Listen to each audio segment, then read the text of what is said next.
and we'll kind of divvy it up. Good for them. It's very good for them. Not good for the patients. Not good for the taxpayer. And we're in a situation where, we've got some real answers to CMS about cost and the other commission's work. And I just think it's time when we talk about going through, and it's a theme throughout, Paul's, I might have moved transplant up into a higher category. But, other than that, that's Paul's kind of, he's the pro in this area. But, I've hit this across a number of these areas. I don't like it, and I don't think we should perpetuate this.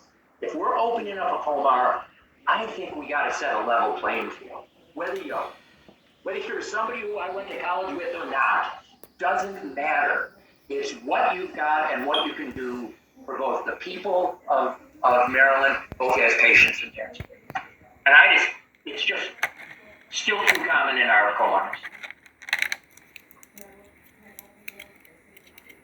Commissioner Paul, do you have any thoughts?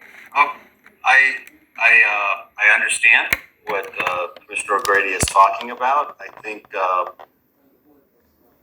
if you look at the last 10 or 15 years, we have been successful in opening up opportunities for applicants to submit certificate of need applications for projects in a number of different categories that were not available before we updated those plans. I can think of at least 5 chapters of regulation where we had very restrictive entry requirements, and so effectively through these regulations you were creating a moratorium.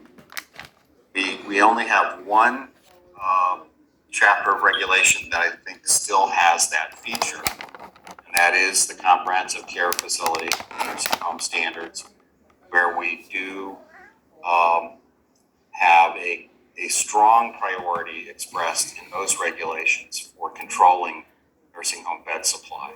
So that's the one area where we still are pretty inflexible. Unless we say there's a need for beds in jurisdiction, we don't accept and docket applications for review. But we've eliminated that in the rest of our plan. So there are opportunities.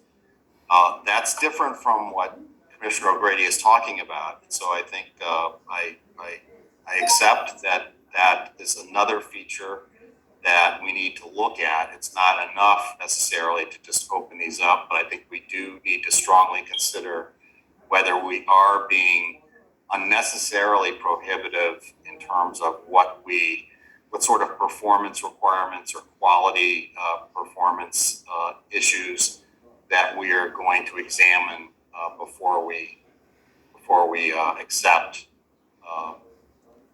the ability of applicants to come in with projects. I think to some extent, some of the things we've done that I think are on point with Commissioner O'Grady's comments, we have tried to introduce the idea of performance using, what we think are widely accepted quality measures.